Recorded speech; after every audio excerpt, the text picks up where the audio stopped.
behalf of the downtrodden, and I'm right there with them. I mean, I'm in heart and mind and spirit. I'm one of them. I feel what Jesus said. Whatsoever we do or fail to do for the least of these, we do or fail to do for him. And this is why I'm doing it. I wish, I tell you, you know what? I wish everybody on earth had it a little better than me, okay? Because then I could enjoy what I have more fully. You see, freedom. That's really what we're after. That's what it really is, to be financially free. We got to be free. I want everybody to be free. Okay, I don't want to leapfrog. I'm not satisfied. God's watching this whole thing play out. The dynamics in my own heart and mind, my spirit, my soul, my body, my actions, my words, my thoughts, my deeds, everything. You understand? He knows you like nobody else does. He knows, loves, and understands you. And he wants the best for you. He wants the best for all his children. We're his precious treasure. We're his money. We're what's most valuable to him. We're what it's all about. You and me. We're we're it. We're as good as it gets. I mean, God didn't use flawed, imperfect people like myself, sinners. Okay? He wouldn't be able to use anybody. Okay? So it's your choice to be his friend. And that's it. His yoke, his path of least resistance, it's nothing. It's the way to go. I mean, that's how I walk through this mad, mad, mad, mad world. Because it's a mystery. It's a miracle to cope and contend in this world. It makes me crazy. I mean, I know everybody's just having a very difficult time. And I totally empathize. And I don't like trauma. I don't like trauma in my own life. And I don't like to see it in anybody else's life. We're all interconnected, inextricably so, through osmosis. Okay, so when you've got a fellow human being that's suffering, you're going to suffer. But these evil people at the top, see, they divorce themselves from that. They say no. You understand? So it's very powerful. This pseudo form of happiness they think they're deriving from their worldly wealth. When Scripture says use worldly wealth to win friends for yourself. I mean, because we're just passing through. We know that. That's science. That's not being negative. That's a fact. So, we got to work together here, unite, and be God's friend, and by extension, a friend to humanity, and just boldly go, courageously, and say, I don't care. If they want to kill us because we're fighting this fight, we have to. Because if we don't do anything, then we're culpable for doing nothing. You understand? And so it all falls apart and all falls on us. Where are we going from here?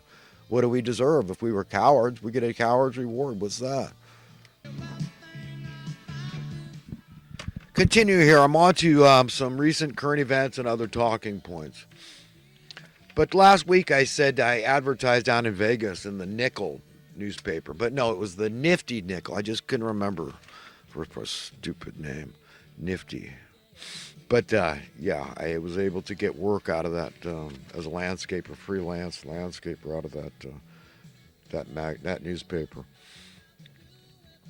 Last week I was talking about my friend Barry, but I remember I got sidetracked and I forgot the point of the issue was Barry was the first one that recommended I started reading the Bible because I think I rejected anybody else that alluded to it before that. It just didn't seem to work, and my mom and dad weren't into it. I mean, my dad was a Catholic when they were young, and so he was one of those anti-religious people, I think, for the longest time. He was spiritual, real smart, good, decent guy, but gave me good values, but he was a poet. He likes to be remembered as a poet above all. So, but not a church-going guy and not Bible. He was kind of critical of the Bible. It's full of murderers and adulterers, which is true. But that's a story of humanity. I mean, since Cain and Abel.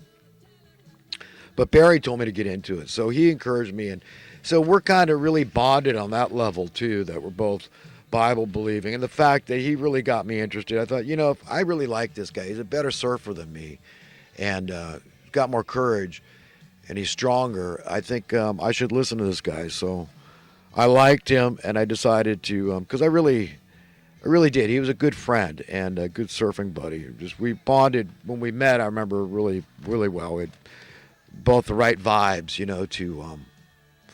to get along with each other. But I did think I'd bring that up. We used to call him Barrels Gregory because he surfed at the harbor in Santa Cruz where they call the jacks there because they got these giant, this breakwater is made of these giant preformed things. They look like giant jacks, ball and jacks type thing. And they created a sandbar there that was perfect, and Surfer and Surfing Magazine called it the $1,000,000 Wave. And Barry was always out there surfing. That's why he got the name Barrels Gregory, getting piped, getting way back deep in the tube is what I'm talking about there. But yeah. And I was talking about that old pickup. It was like a 61 or 62 Datsun. The thing turned out to be a four-cylinder. It was a powder blue. I know they only made like 3 colors or something, but remember I traded that for a motorcycle. I had a 350 Yamaha, and I had traded that to the guy for that little pickup truck. That was when I was about 19 years old, so we're going back to 1977. And before that, I had traded for that motorcycle. My mom had given me this Valiant, a Plymouth Valiant. It was a push button. It was probably about a 1960, I imagine. But I didn't like the car that much. But it was a convertible classic, so somebody, I think, enjoyed that car. Oh, yeah, I remember it was Bob Moore. This guy knew his brother, Kenny Moore. And Bob had a kid that died of sudden infant death. I remember that. He committed suicide. So when I go to the psychologist down in Santa Cruz and he tells me I got low tolerance for frustration, I mean, my son dies, my wife's leaving me. I wouldn't exactly call that low tolerance. I mean, guys kill themselves sometimes for losing a job, so you can see where I thought that was a little unfair. Boy, Trump's niece is tearing him a new one, huh? If Trump loses and he wonders why, he should have been far more conciliatory toward those he considered his nemesis, and he should have done a lot more uniting and gone for the jugular and got rid of the Federal Reserve.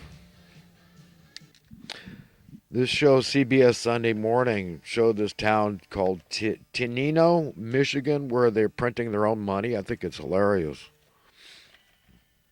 Does the mainstream media ever ask, what happens when you don't pay your debt? But this national debt, that's completely fine. And who's paying the price? The poorest always pay the price. Those that don't get cost of living adjustments. Boy, Kanye West is going through a lot of stuff, I like him more for this. He's getting real and dealing with stuff, getting it off his chest. That's good. He shouldn't repress stuff. And I can relate, man. I mean, when I was 18, my dad brought up this idea that my mom tried to abort me. She got pills from the doctor or some damn thing and was taking mustard baths. And my mom had almost killed her. We're going back to 1976, I guess. So, but it didn't really bother me that much. And I certainly didn't blame my mom or dad. I mean, it was just one of those things. I mean, well, I'm lucky I didn't get aborted, I guess. But these things happen. I heard of this atrocity in Tulsa, Oklahoma, and involving black people. And you know what? Sometimes I think reparations might be in order. And in some certain situations, those people, they had prosperity and it got stolen from them by racist people. They were murdered. Their town was burned down. I think that's horrific. Yeah, I could see, my opinion could be swayed on this issue. Well, friends, I was going to get on to thoughts, but I've run out of time. I'm going to get on to one thought. And if I say it really fast, maybe I can do this in time. Just as it is my prerogative to decide certain things, likewise it is your prerogative to decide certain things. Among those things are the characteristics, qualities, and personality attributes. And to daily enhance those things we like about ourselves, those things we choose to embrace, explore, and expand on them.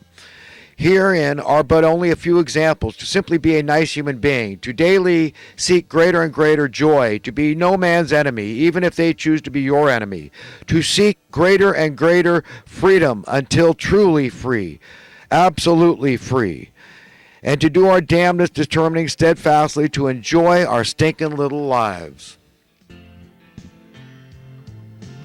Well, friends, I got to leave it there. Listen, best to everybody. I love everybody. And let's work together here, okay? Democrats and Republicans, liberals and conservatives, capitalists and socialists. Let's come against these people at the top as one unstoppable force, demanding justice, fighting the good fight for God and for man, okay?